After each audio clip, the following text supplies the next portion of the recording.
Welcome back to another episode of PA Whiskey Guys. I'm Chris. And I'm Jesse. And we got a great episode ahead of you guys tonight. But before we get into that, how you doing, man? I'm doing. Yeah. Lovely weather here in PA. Ah, man, I know recording that last episode, you're going to hear us again the following week. So we did two this tonight. Right? Yeah, we're in our second one. We're trying to get ahead of ourselves. Yeah. Because we got some guys that travel sometimes, and we want to stay consistent for all you listeners out there.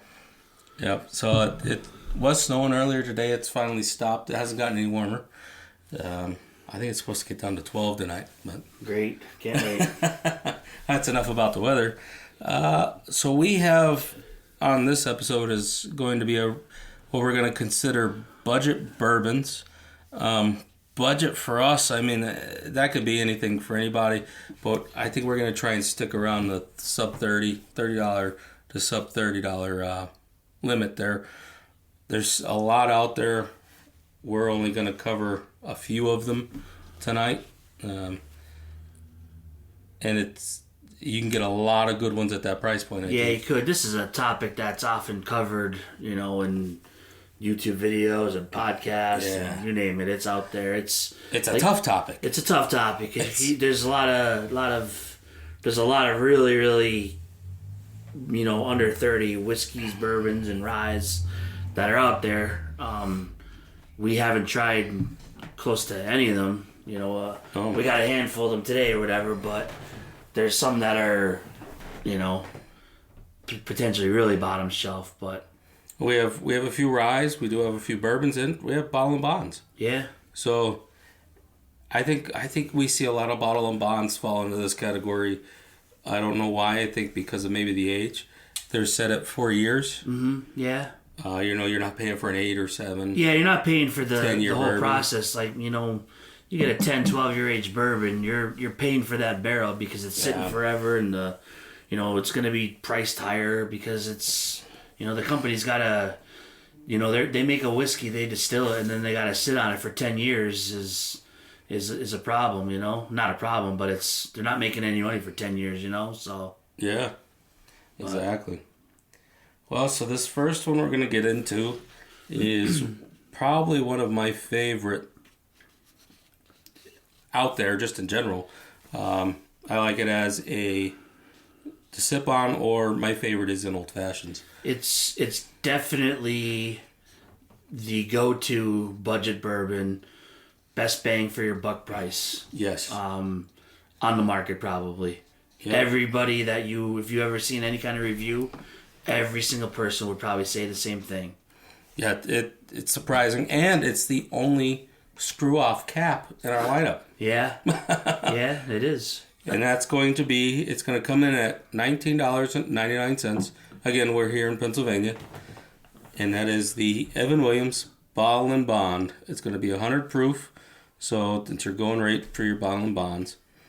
And Jesse, you want to hit us with a little bit of history on that one? Yeah, so Evan Williams is named after the man who was credited with opening Kentucky's first commercial distillery back in 1783.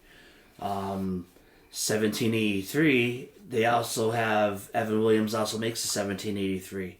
That's actually what's on the label. Currently, since 1935, Evan Williams is being distilled by Heaven Hill Distillery, which is in Kentucky. They also make Elijah Craig. They make Heaven Hill Bottled and Bond. They make a ton of different stuff. I do like the Heaven and Hill Bottle and Bond from them too. Yeah, it's a little bit more up there, but it is. Yeah, it's one of the better known distilleries in Kentucky. They use a traditional mash bill. It's non-disclosed to us, but it's high corn content. It's got rye. It's got malted barley. So, like they say, typical. That's typically what you get. They don't put the percentages in there or whatever. So, It's aged at least 4 years because it is bottled and bond. It's in new charred oak barrels. They do have a proprietary yeast strain, which is also not talked about. It's known for its rich flavor and smooth finish. It's like I said, we said it's one of the one of the go-tos for a budget for sure, or anything. I mean, you can use it at any time. It's good in cocktails. It's by itself or mixed. Yep. It's a little Heaven Hill history, or at least on this bottle. This brings in the Beam family, which is Jim Beam. Everybody knows Jim Beam, the distiller anyway. Parker Beam, the late master distiller, he played a role in shaping this brand's legacy. Craig Beam, Parker's son, he's actually continues to be the master distiller for this. They use the sour mash process like we talked in previous podcasts. They do seasonal aging on their barrels. So the barrels in the rick houses are exposed to all 4 seasons. You know, we mentioned that I think with the old the Four Roses. Yeah. You know, where it gets the hot and it gets the cold and makes that unique flavor. It's got a nice somewhat dark amber color. Lighter than some that you would see, but it's still got that color to it, you know. It is only 4 years old, so it's not going to be... not the oldest, though, we have tonight, though. No, it's not, no. Not the oldest. No. Not the youngest, either. No. So... but yeah, we're going to jump right in, because we have a couple bottles that we're gonna review here, so... We're going to jump right into the nose. Southern nose, definitely a spice. Yeah, I'm getting a spice. Getting a little oak. Yeah, definitely the oak. Not too much sweetness. No, not on this one, no. Not too much. I get a little ethanol. Yeah. You know, which is not uncommon, you know. I think that's almost a par with all your bottle and bonds. It is. It's a... If I had to make an opinion on it, it's a younger thing. It's a younger whiskey thing, which, you know, it makes sense. Like, you're not going to get it on a, you know, heavily aged 10, 12, 15-year bourbon or whatever. You're obviously going to get that oak, which overpowers the ethanol in most cases, you know. It's a decent nose. It's not bad. I want to say, looking at the glass, too, there's a lower viscosity on it. Yeah, it's not thick. It's not super thick. You know, it's... faster running legs, so which means it's not going to stick around for as long. You know? See what I did there?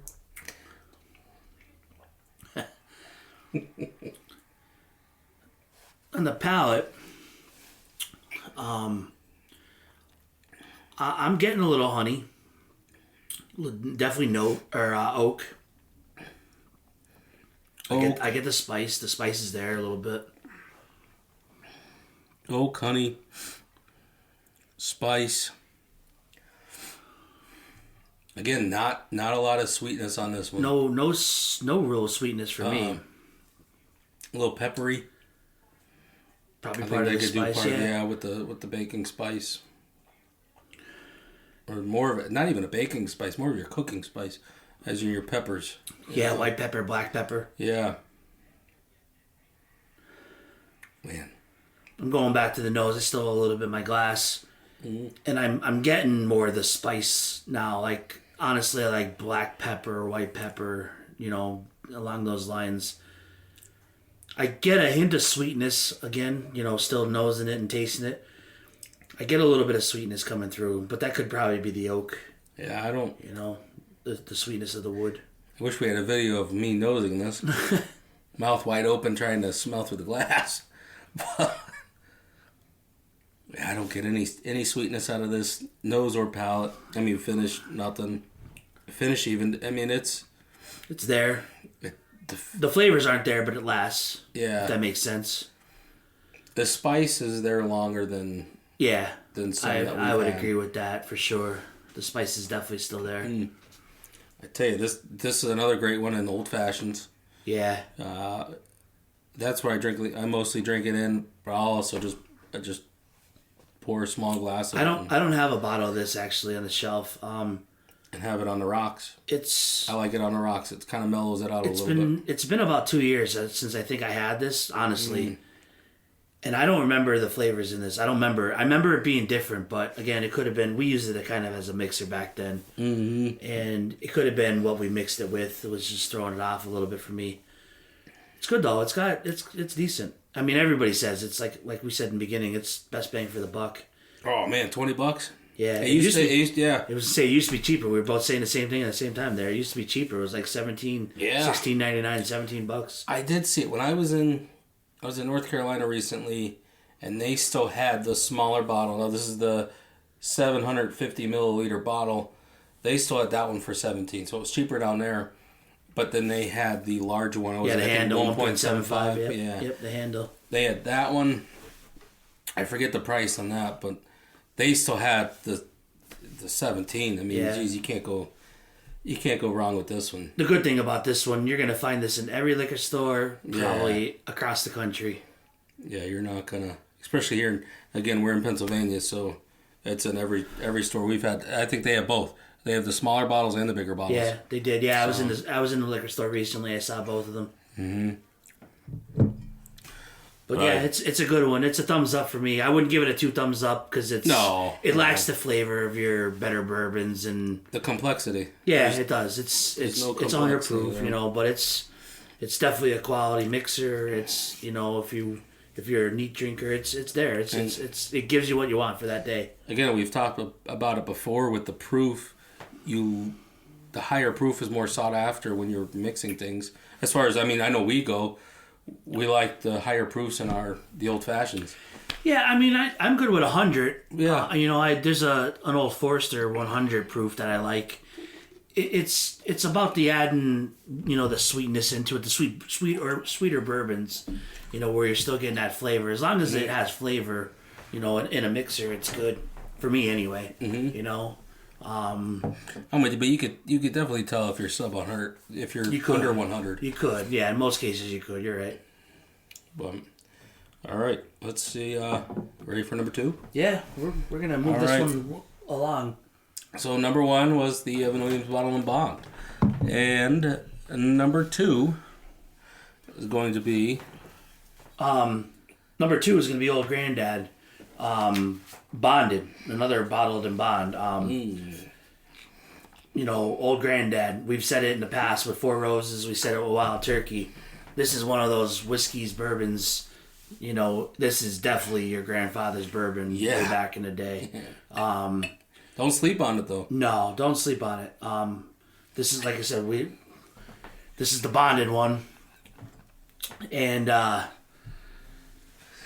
they make a standard 80 proof. I think it is 80 proof. They make and the 114. A 114 proof. Yeah. And they just came out with the 16 year. I'm not sure on the proof on that one or anything like that. That's a $200 bottle. And it's actually in some of the stores locally for us, so. But we never did anything from this distillery, and Chris has a little history on this one, Yeah, so it's the Jim Beam Distillery, but Old Granddad was created by Raymond B. Hayden. Now, I'm going to say that's Basil Hayden. Yeah, right? That's where that name came from. Yep, which is also distilled by Jim Beam, which is a quality product. And we will eventually get into those. So it's created by Raymond Hayden in honor of his grandfather, Basil Hayden. So right there, Basil Hayden Sr., who was a notable distiller in the late 1700s. The brand has been in production since the 1800s and even continued during Prohibition as a medical whiskey or medicinal whiskey. So another one. So that I want to get this lineup. Because I was just going to say that. I feel like everyone that we've done so far was in that medicinal They were whiskey. allowed to continue. So I want to know which ones were allowed or which ones had to shut down, too, during that. Right? Yeah, that's a good digging into some history there. And Old Granddad did change hands a few times. It was owned by National Distillers until 1987 when it was acquired by the Beam Suntory. So Beam Suntory would be the Jim Beam. Yep. Currently still owns them. The Old Granddad Bottle and Bond has a mash bill of 63% corn, 27% rye, 10% malted barley. So we're seeing a little elevated percentages of rye there. I mean, not much, but not compared to the 95 that you saw. 95 fives. Yeah, no, this is the Bardstowns. Yeah. But you're still up there. The whiskey is distilled to a lower proof. It is aged at least 4 years in new charred oak barrels, so because it's following the bonded protocols, which are supervised by the government. Again, proprietary yeast strain. And there are the 3 different ones, like you said. The Bourbon, 114, the 80, and then you said there was another one, the 16. Yeah, the 16 year just came out 2024, I believe. Okay. Not much. I don't know anything about it. We never, like I said, I've seen it in the stores. Locally, we have it in a couple stores. Yeah, so I didn't see that one. It's a $200 bottle, and a lot of people are saying it's not $200 worthy. I don't know. So for this one, I mean, I just picked this up today as a little surprise. So we were looking for budget bourbons, and I've never had this before, so it's going to be the first try of it. So going back to the Jim Beam, Fred No is the current master distiller, Jim Beam, overseeing the production of Old Grandad. And it is also a sour mash process for this. Yep. So, this whole sour mash process. It's like the third or fourth one we've seen. You know, I mean, we don't know. Like some of the distilleries. So Bardstown, Wild Turkey. Wild Turkey, yep. Now, I don't know if that's all Bardstown, but I know it was the Origin Series. Yep. Wild Turkey. Now, Old Grandad. Yep. Evan Williams. Yeah. The Bourbon was a sour mash. I feel like this is a leading trend here. Yeah, I don't know the stats on sour mash. I know that it helps. It helps in the process, like when they're doing their whole distillation. You know, it keeps things fresh. You know, I don't know, makes better flavors. I'll do a lookup on it, and we'll touch on it one of these days. All right, well, let's see what we get on the nose of this. Man, I do get sweetness in this one. I want to say like a honey or caramel. Yeah, I don't get the honey note. I get the sweetness. I would say caramel. I want to own not as even not honey itself, but the honeycomb. I'm getting a little honeycomb. Like, so not as sweet, but that... I am getting a little honey in there. Yeah, maybe I take that back. I don't know.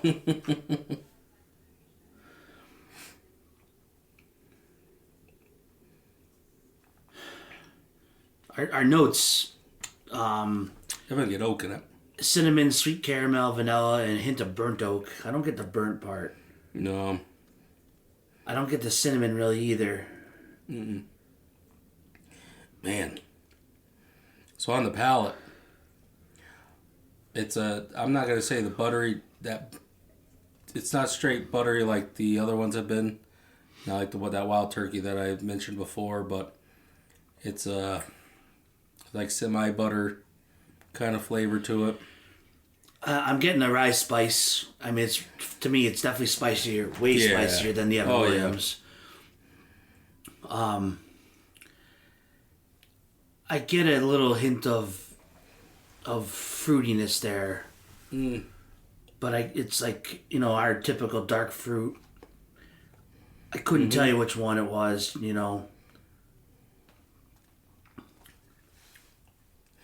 Man, no, that's like butter and, like you said, dark fruit and oak. I mean, I definitely taste the wood in that one.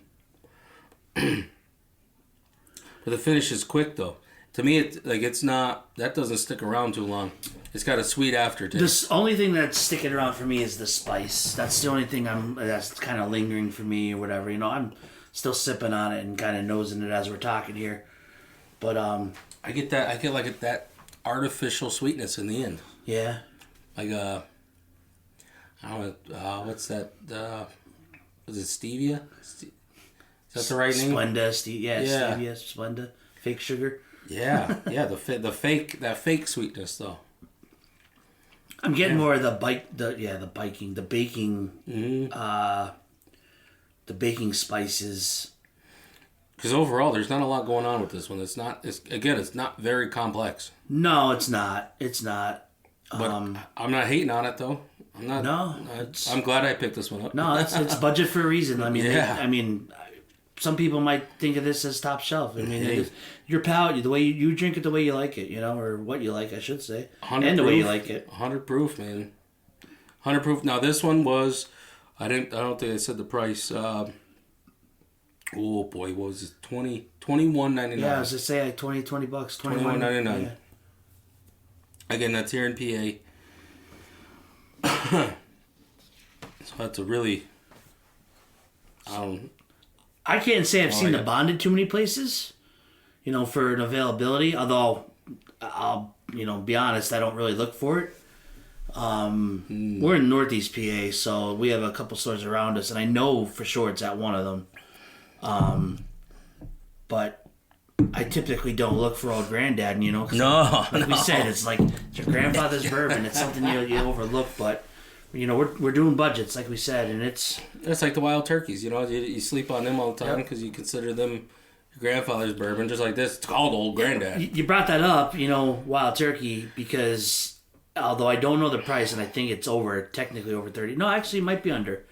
Wild Turkey 101. That's sub 30. It's sub 30, and I have some personal friends that and everybody says it is the go-to best buy. It's Evan Williams is the best price. Wild Turkey 101 is the best flavor. Tasting. No, I haven't had the 101 rye. 101 rye. I actually might have some of that here. Yeah, I haven't had that one. I don't think. That I mean, as far as a true tasting goes, I've never had it by itself. Actually, I think we finished 101 rye. Made an old fashioned with it not that long ago, and I think we finished that bottle. But again, they're under 30. Sounds like something my sister-in-law would drink. Yeah, she's been known to try a couple of them. But I would give this one a thumbs up. Oh, definitely. We're gonna getting it today. I mean, our first. I mean, you've never had it. This is a fresh crack. No, I've never had this one. I've had the regular. I've had the regular a couple times. Yeah. The regular I've typically only had as a mixer. With some type of soda. I ain't gonna lie. I'm gonna start. I'm gonna try this in old fashions now. Mm-hmm. I would put this right up with that last one, the Evan Williams. I mean, this one to me seems a little bit more. It had that butter flavor to it. It wasn't as spicy as the Evan Williams. Yeah, I can see with a little bit of water or maybe an ice cube, it would bring out some sweetness because it's there. It's just on the edge for me of being that sweeter bourbon style. Like that you get in some of the things that we do. Ooh. All right, so thumbs up on this one. Move on to number 3. Yeah, number 3. We're going to try another one. All right. It's a long day. Now, the moment of truth. As budget bourbons go, we're going to get criticized for this one. Yeah, I don't know. People chase it. It's very, very popular. A lot of people chasing this one. But we're going price wise. It's sub 30. Well, after tax it's not, but it used to be. It used to be. I'll say this. It used to be like a $25 to $27 bottle. Yeah, I never saw it all the time. I think PA just got a price hike, honestly, because I had heard a friend of ours was just at the local liquor store and they actually had Blanton's in the liquor store. Kind of see where we're going with this. They had Blanton's in the liquor store, and the price was $79. $79? The last time I bought Blanton's, wow, it was $71 or $74. Here in PA? Here in PA, not that long ago. So the last time I bought was this past year on the cruise ship, and it was 65. It was 65 here in PA. And there was no limit. It was 65 There was no here limit in PA. on the ship. Now, am I kicking myself now? Yeah, because it was $65. And I mean, I like Blanton's. It's not a chaser, but to me, it's enjoyable, and I know a lot of people that like it too. So it would have been a great bottle to have to be able to share with everybody. Yeah. But either way, back to this one, third one in our category. So we've covered Evan Williams Bottle and Bond, Old Granddad Bottle and Bond. Number 3 is Buffalo Trace. Wow. This one is a total of $29.99. Just picked it up today. Yeah. Now, there's a controversy that we're hearing and we're seeing all the videos on it. Is it allocated now or is it not?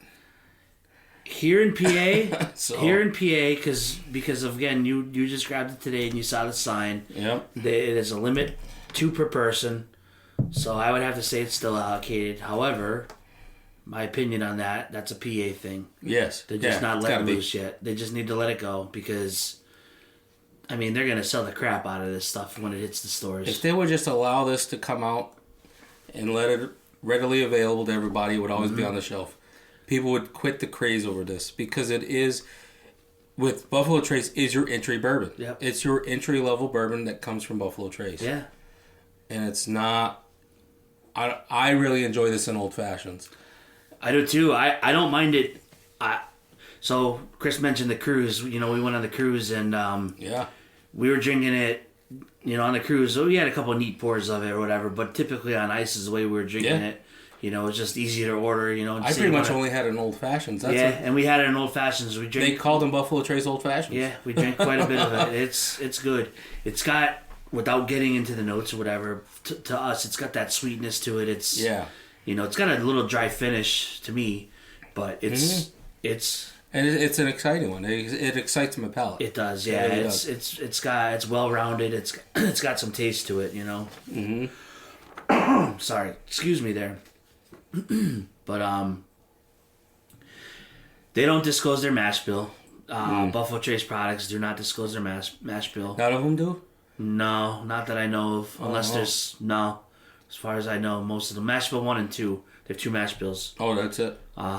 So even E.H. Taylor, Bland's, they're all just 1 or 2? Yep. Some of them fall under. So this one, the way this goes, and people that are listening that know the history, I don't know all the history to this. This is fresh off my head. But Buffalo Trace, Eagle Rare, George T. Stagg, it's the same whiskey. It's just aged differently.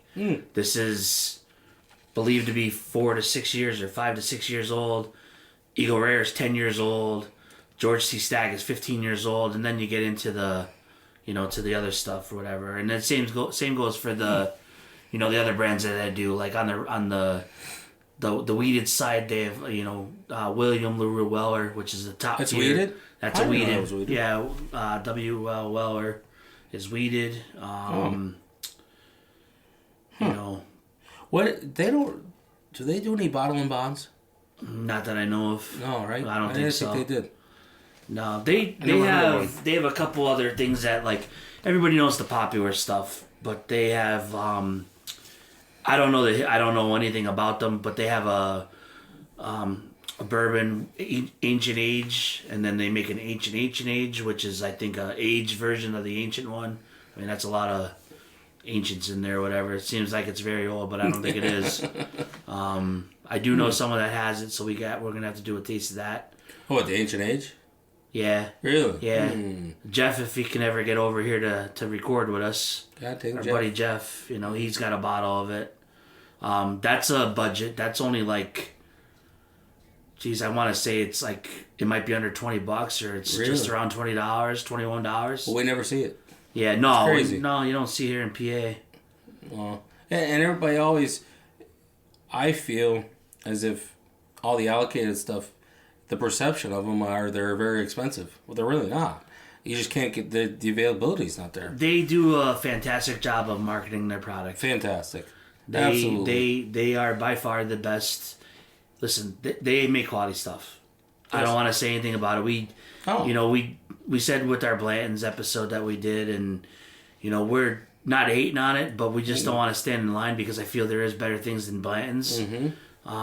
There's definitely better things than Buffalo Trace, but for the price and what you're paying, and it's good stuff. It's for the good. price Availability is key. For the price of $29.99, that bottle right there is fantastic. You have it all the time on your shelf if you can find it all the time. We got lucky. We stumbled into our local store and they had it. I got 2 bottles today actually. I had an open bottle, which is what we're drinking off now. Yep. And I bought 2 more bottles because it's good. It's something you always want. There, as you said, with the open bottle, there is a difference between an unopened bottle and an open bottle. This is probably open. First crack of a bottle. Yeah, this is probably open for, I would have to say, a solid month and a half, maybe 2 months. When you say there is a difference though between the first crack and and one that's been opened and let it air out a little bit. These are pretty consistent though in taste. Yeah. I've never let one sit longer than a year, honestly. No. So maybe then, but they're pretty consistent in taste. And it's funny to say, so we've been talking about these sour mashes. I think this is a sour mash. It is. It's another sour mash. We're gonna have to research the old sour mash process with other distilleries because I feel like there's more and more. Yeah, there's probably more than we know. Yeah. Again, we're rookies in this for the most part. You don't gotta tell everybody that. Well, we've had a lot of stuff. We just don't know a lot about it. All right. Well, gonna nose it up. Yeah. So much more sweetness on this one though than those last 2.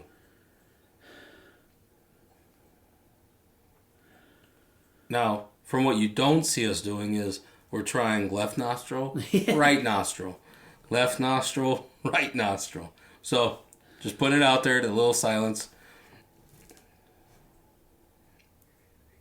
And what are these again? These glasses? Glencairns. Okay. Glencairn glasses. And there's a new one we got to try though. We do have to try it. Yeah. I forget what it's called, so I don't want to throw any misinformation out there. But once we get it, we'll put it out there. Yeah. So again, the Glencairns right now, and again, you said this was put out for lower proof Scotch. Yeah. So the story behind it that it's actually the company's from Scotland. Oh. Typically, and I've dabbled in the Scotch here and there, but Scotches are usually 90 proof and below. 80 to 90 proof. They do make some that are above that, but you're gonna pay quite a bit of money for those. The Scotch market's ridiculous in terms of pricing. I'm not getting a whole lot of sweetness on the nose. Yeah, that's all I got. Like a berries. Like dark berries. I don't know. Like sweet dark berries. I don't know where that's coming from. Maybe it's just because I really like this stuff. It is, and I'm not over the hype. Like, believe me, we know that. I'm new into this stuff, so I don't get the hype of this. It's $30 a bottle. I get the hype because you can't find it, and when you do, you gotta buy it. If that makes sense. Yeah. Because it is good. See, I stumbled across my first bottle just in a random store when I was down traveling. Mm-hmm. So when I was down around the Lewistown area, it was just in there. So that's when I first bought my bottle, and then they had it on the cruise ship. So this is it. To me, I don't understand the hype because I'm just getting into bourbon. So for those of you that can't get this, that are chasing it, I don't see what you're chasing. But at the same time, I do because it's good. I feel that this is not as popular as it once was in terms of chasing it and waiting in line. And I don't think people do it that much anymore. If you see it, you see it. Blanton's still holds that up there. People still buy that, and it's still double the price in the secondary market. But this one, it's becoming more available. Mm-hmm. It's typically, at least once a month, I think stores locally for us are getting it. Yeah, you see it. You see it in Pennsylvania more often. Yeah, you have been. Yeah. But so on the palate on this though, so we've covered the nose on the palate. I'm gonna say a dark fruit. Ugh.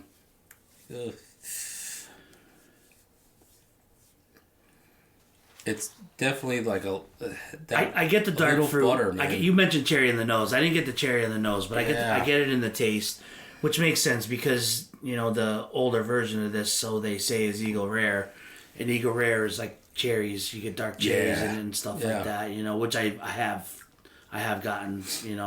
Like a little bit of sugar. A little bit of spice. There is a little bit of spice. Brown sugarness, and it's the typical. Your typical bourbon, brown sugar, vanilla, oak. That's what I'm getting. Nose kind of palate. I don't get vanilla on the palate, but no, I don't get any vanilla. And the finish, I mean, it's not. It's there. It's there for a little bit. I don't want to say it's short. It's not aged. It's not aged, so it ain't gonna last. It's not gonna last too long because it doesn't have that age to it or whatever. So the proof on this was 90 proof, right? On this, on it is Buffalo 90 Trace, proof, 90 proof. 90 proof, yeah. So again, we're coming under the last two. The last two were 100 proof bottles, so it's 90 proof. It's still, I mean, it drinks a lot less. It doesn't have the bite that the other two. No. This is just such an easy sipper. It's so to have this on the rocks is. You can see why people buy it because compared to the first two, at least compared to the Old Granddad, for me, it's balanced. You can I don't know if I can do Old Granddad neat, more than a pour. Yeah. Buffalo Trace, I can do that. Yeah. Buffalo Trace neat all day long. Yeah. Would I want to put it on ice? I love it on ice. I love it on ice. It brings out the sweetness more. Yes. I agree. It brings out the sweetness more. It breaks it down a little bit. Yep. You throw it in an old fashioned, forget it. Yeah. That's all I'm drinking. It is pretty tasty. I don't think I ever had an old fashioned with that in it until the cruise ship. And then once I had that, I can't stop now. I would have to agree with you. I don't think I ever did either. Mm-mm. So, but again, it's hard to find. Cruise ships are, they're privy to all that alcohol, that liquor. They get whatever they want, so they sell it by. Oh, yeah. I think what we asked the one bartender, they went through like 7 bottles in a night. Oh, easily. Just that one bar. We don't see 7 bottles in 3 months here in PA. Yeah, just that one bar. Yeah. It was just the whiskey room or whatever we were in. Yeah. Yep. So, and then fun fact, I think Buffalo Trace is one of the oldest continuously operating distilleries. Yep. Going. So, yep. All right. I give this a double thumbs up. Mm-hmm. Just because it comes in at $30. It's not expensive. Again, bourbon has gone up in price. You can't I would say as far as a budget bourbon goes, sub $40 is okay. But when you talk about sub 30, I mean, geez. Yeah, there's a couple of them that fall into the sub 40. Not to get off the whole topic of what we're doing, but like sub 40, hands down, and every day you see it in every single bar and liquor store across the United States is Knob Creek. Mm-hmm. We haven't done much. Knob Creek is Jim Beam. We haven't done any Knob Creek yet, it's in the works. No, we owe homage to them. But this is kind of the same way. Anything under $40, I guess. Some people's budgets are not as great. With the price of bourbon going up, though, I mean, like we said, that Evan Williams was 17. Yeah. Now it's 20. Yeah. And things are going up. With this, Buffalo Trace was 25, 27. Now it's 30. I want to bring up a quick Ball and Bond. Early times. Yeah. Can't get it in PA. Yep. Don't sleep on it if you find it. Yeah, it's a good one. But the early times with the Ball and Bond. Yes. Early times Ball and Bond. Yeah, you have a lot of it. Yeah. Yes. Now we figured it's not. I don't know which one. I think it's the black top. So the black top. The black top is the better one. Yeah, I don't remember. I don't know. There's a whole story about early times, and Buffalo Trace actually distills early times now, I believe. I think that's how it goes. Yeah, because it's the Sazerac now. It's a Sazerac company. Yeah, so prior to Sazerac buying early times, I can't remember who they were distilled by, but it's supposed to be better because it was an older recipe and all that stuff, and you know. Man, again, I wish we could find that in Pennsylvania. Again, so I don't bring that up to say, hey, go get it, because you can't get it in Pennsylvania. Yeah. I haven't seen it in New York. I haven't seen it in North Carolina when I was down there, because that's where the bottle originally came from, was North Carolina. Yeah. But this last trip I had down there, I didn't see it. So it's not readily available. But either way, moving on. What's next? We are going to switch gears from the bourbon side to the rye side, because we want to throw a couple of these in there.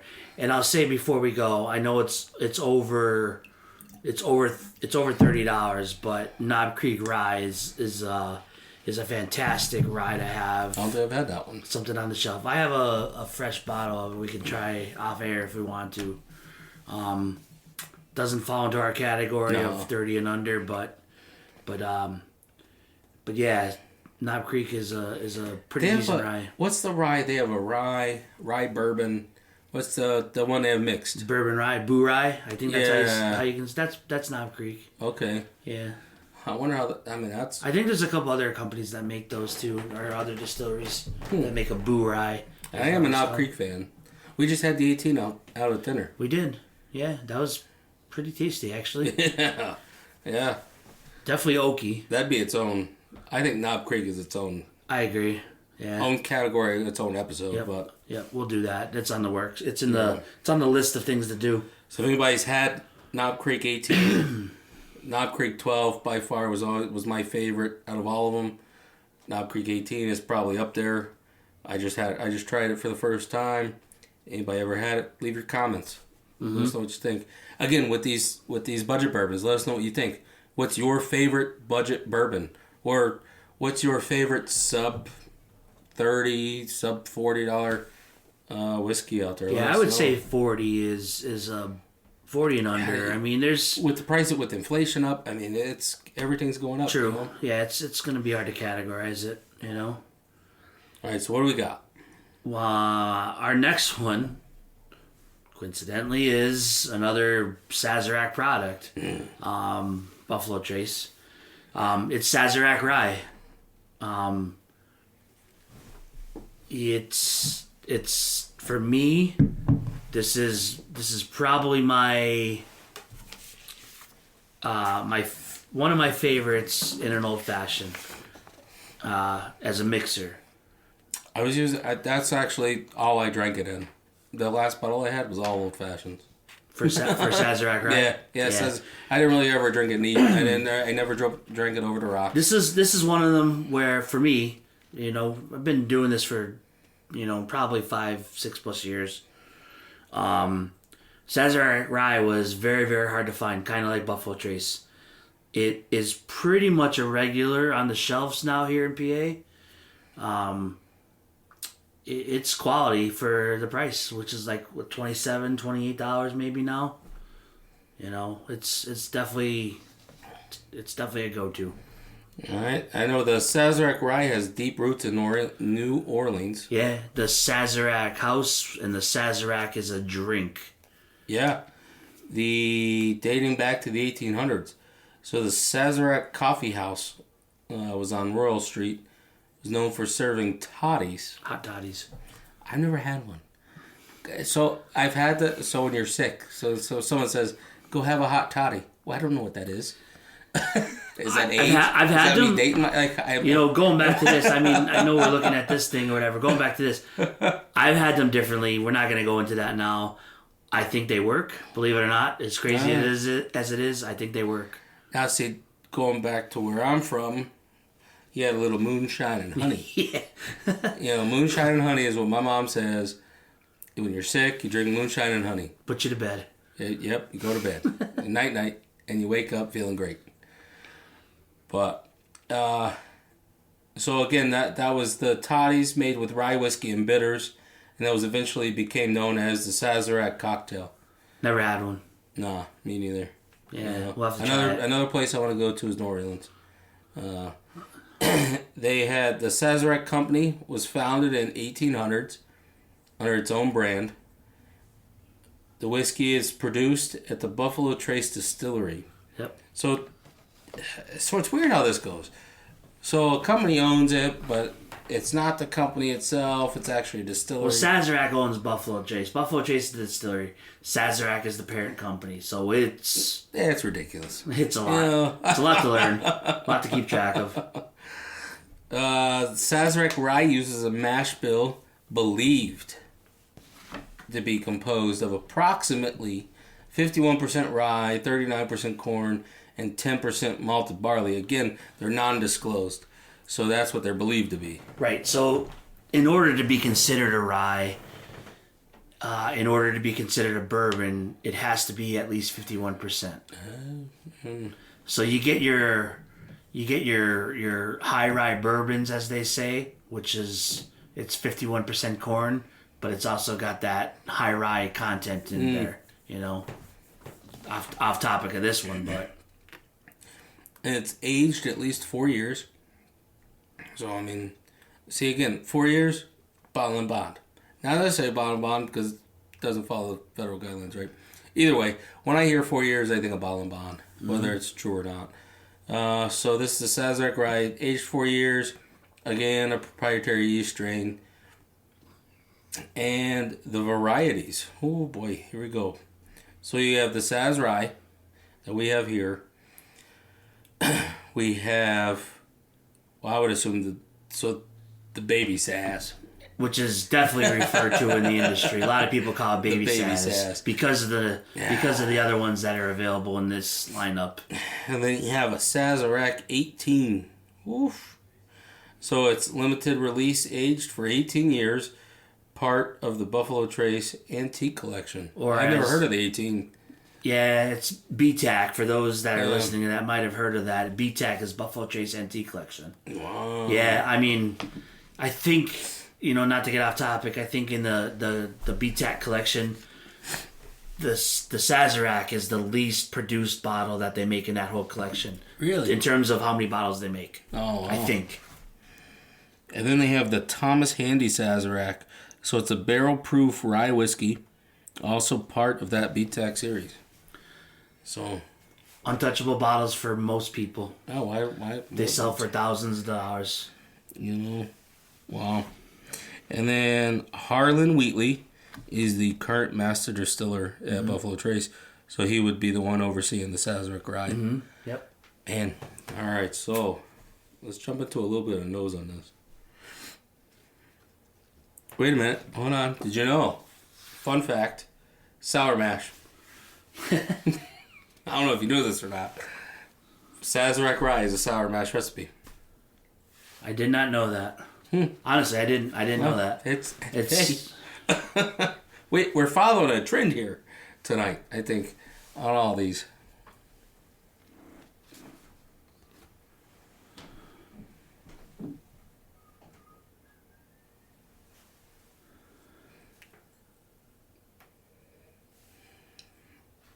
So on the nose, I get a little sweetness. I definitely get sweetness. Like a brown sugar baking spice. I'm getting the brown sugar. I'm getting I get a little bit of the citrus. So I'm going to read this for what it is. On the nose it says clove, vanilla, anise, pepper, with subtle notes of candied spices and citrus. I kind of get the whole candied spices and citrus thing. I just couldn't pinpoint what they were. I definitely get that though. See, I don't know what anise. What's anise? I'm trying to picture anise. I don't know. I wouldn't even know. I wouldn't know what anise is. Licorice, isn't it? like black licorice. That's anise flavor. I don't get that.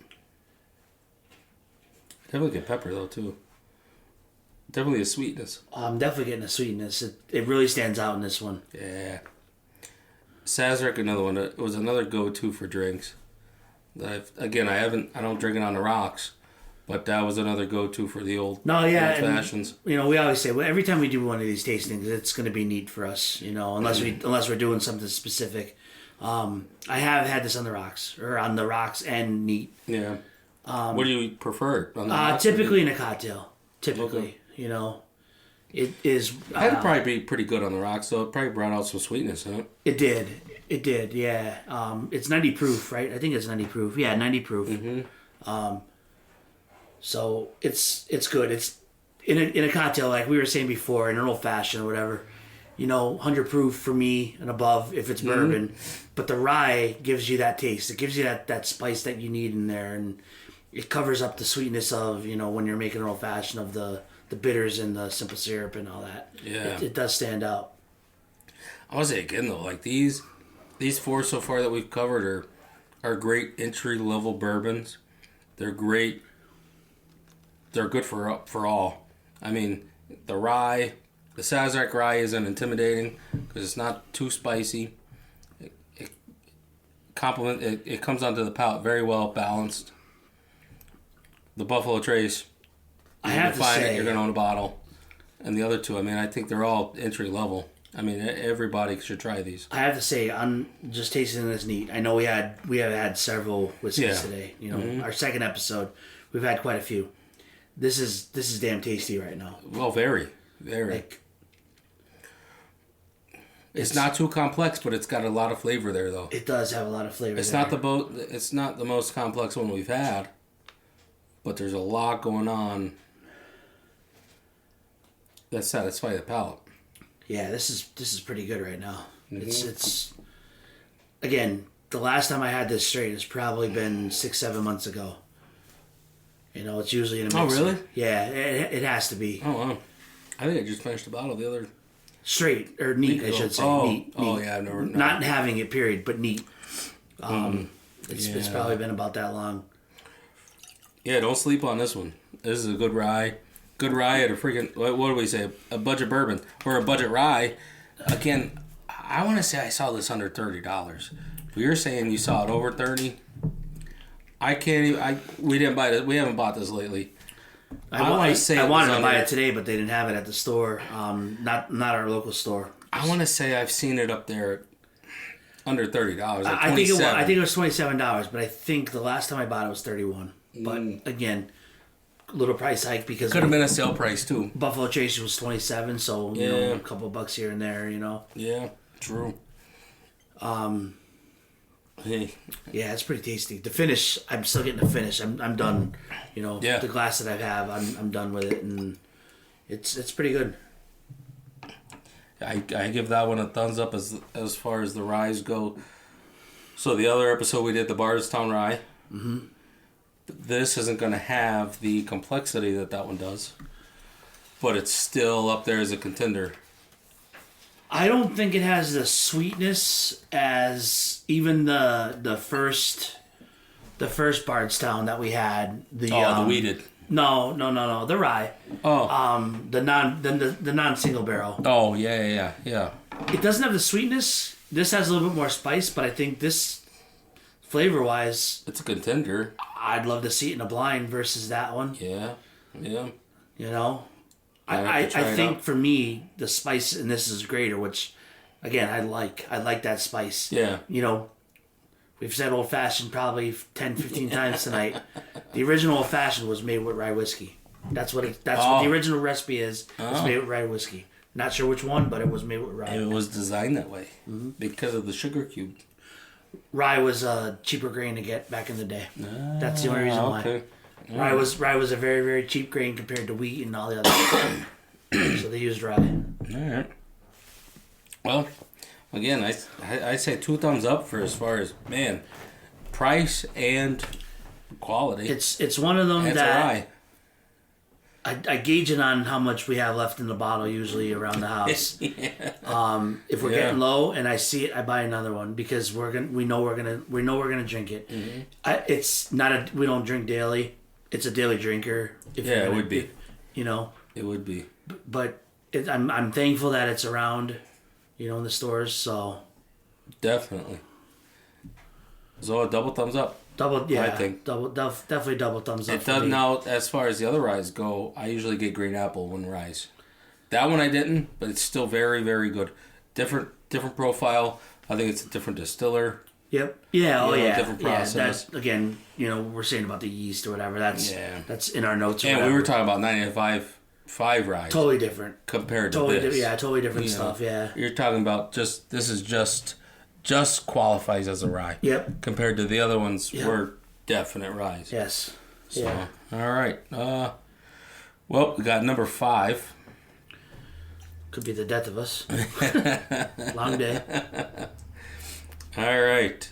So, coming from Lux Row Distillers, we have the Rebel 100.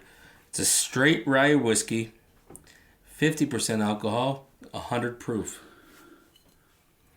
Lux Row is in Bardstown, Kentucky. That is.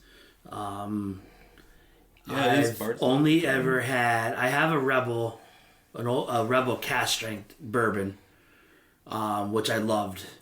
I've been sitting on it for a while because I think they don't make it anymore. At least not the version that I have.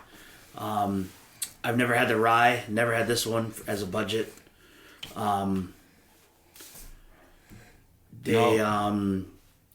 They make a bourbon, I think, a budget bourbon, I think, believe it or not, right? And they had another one there beside it. It was red. Yeah, that's the bourbon one. Yeah, it was the same thing. This was, 20.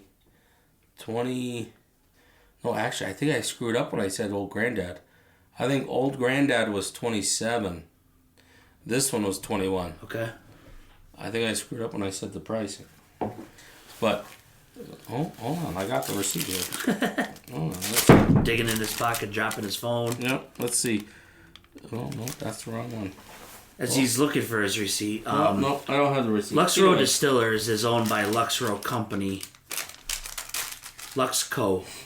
That's the company that owns these guys. They've been around since 1958. And they are from, the Lux family is from St. Louis, Missouri. Which I didn't know any of that. No. I have a Lux Row bourbon. It's actually called Lux Row Double Barrel or something like that. I haven't had too much of that though. I've never had the Rebel products at all. Yeah. This one is it's 51% rye, 45 corn, which is crazy. Like that combination. So we should get some sweetness on this with that corn up there. And then 4% malted barley.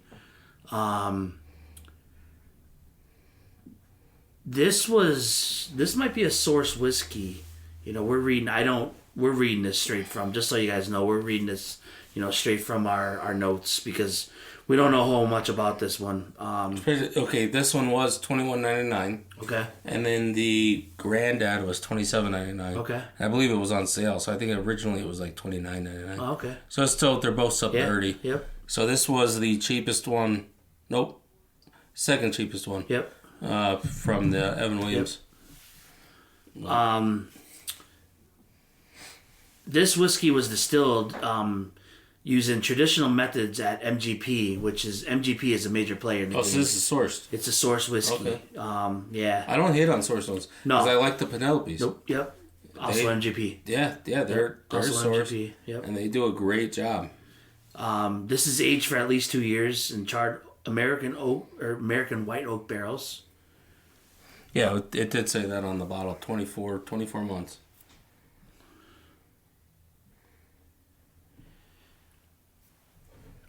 They make Rebel 100 bourbon. They make a Rebel Yell bourbon, which I've seen. I never had it. Mm-hmm. And they make a Rebel Yell small batch reserve. I think I've seen that one too. I think these are all lower priced. How do they do a small batch when they're sourced? Just different barrels. Blended barrels. That's odd though. not knowing how many barrels they use or whatever. Yeah. John Rempe is the distiller. I don't know much about Lux Row. No. I feel they have some stuff out there. I know they make other products other than this or whatever, but off the top of my head, I don't know. They also, believe it or not, this is another sour mash.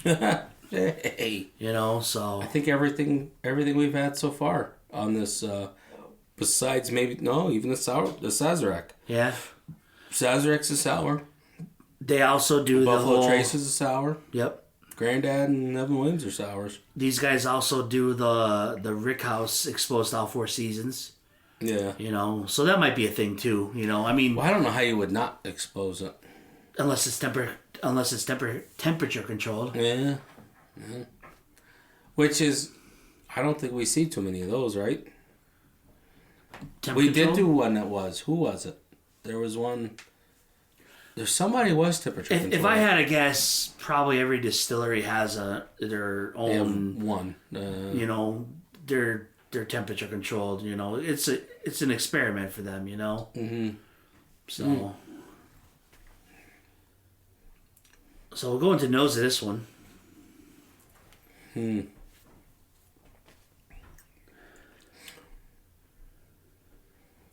I don't know about this one. I definitely get spice out of this one. I'm getting almost pure ethanol. Yeah.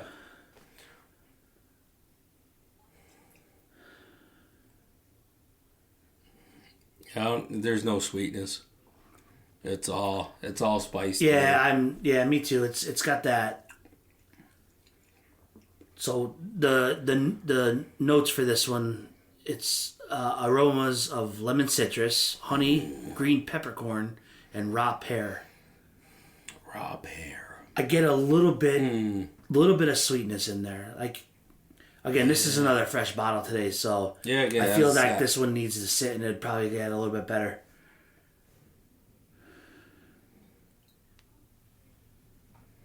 And I know we did have this one earlier, so, but you got the honey on that one earlier, which is weird. As I'm tasting it now, yeah, I get that. I get a little honey in there. Mm-hmm. It's not listed in the notes, which is weird. It says warm grains, vanilla, dry raisins, and sawdust. Like, not sure. Never had sawdust. In the palate? Yeah. Sawdust in the palate? That's a weird one. I kind of get where they're going with the grain thing. I get that you know, the earthiness and, you know, all that stuff. I get the raisins. I definitely get raisins in the palate. There's a dark fruit there, like a dark... It could be the raisin. Like a grape. Grape. Yeah, like raisin. A dark grape. You know? Aged raisin. Like a dehydrated fruit. Yeah, which is a raisin. Yeah. I definitely get that. I get a little bit of sweetness. I don't... Like, it's not like you're eating, like you said in one of the episodes, I forget, maybe the Michter's, where was the raisins, the golden raisins, the red box, remember that? Yeah. I don't get that. I get where you're going with the raisin thing. Yeah, not on that level. I honestly kind of, as we're still, you know, sipping this and nosing it, I do get the raisin on the nose a little bit. Yeah.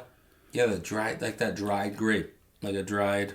So the finish is medium to long. It says dry finish and slightly grainy texture. I get the dry. I 100% get the dry finish. 100%. It's there and gone. It's not there too quick. Nope. You know, or it's not there long. I mean.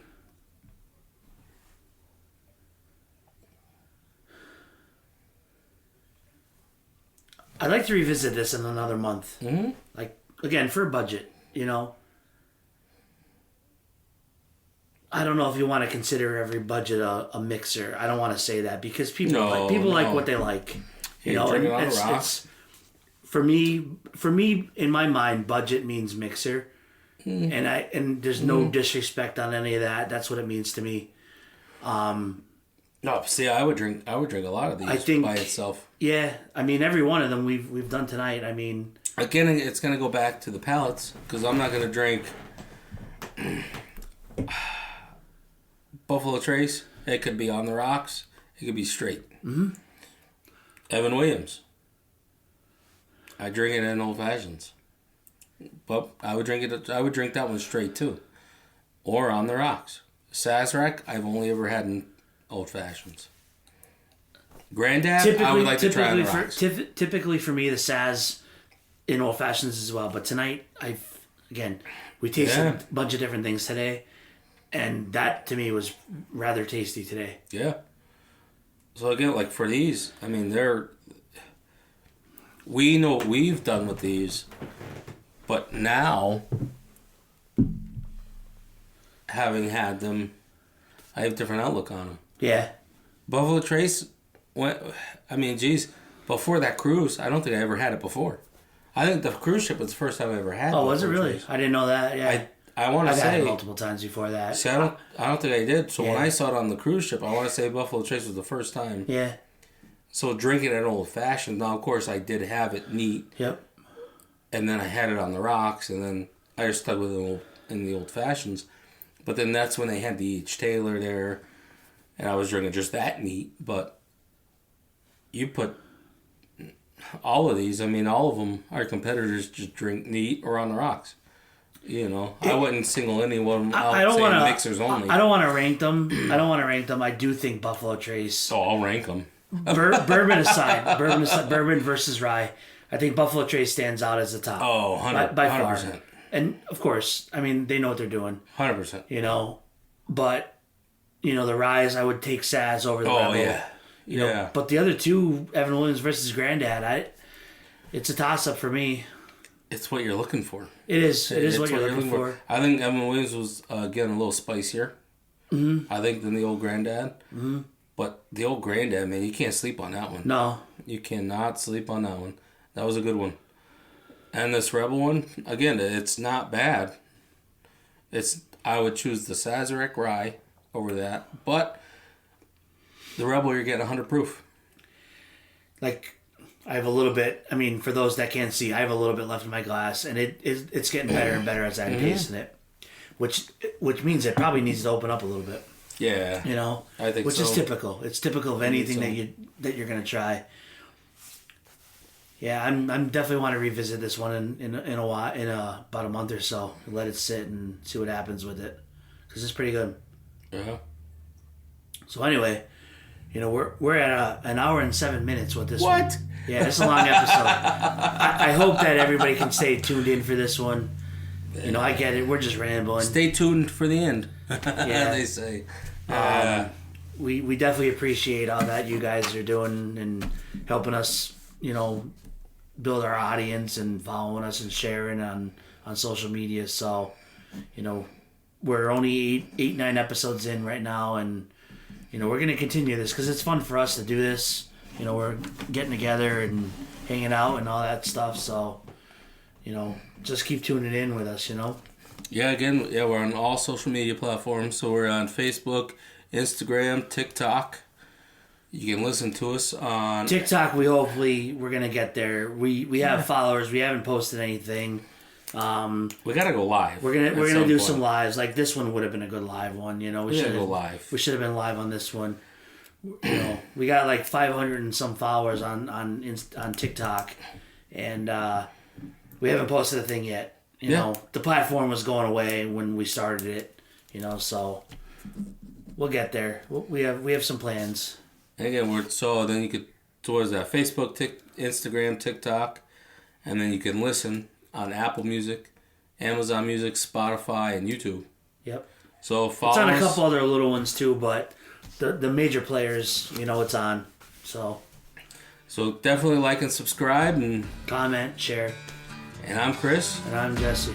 And we'll catch you with the cork out. We're out of here.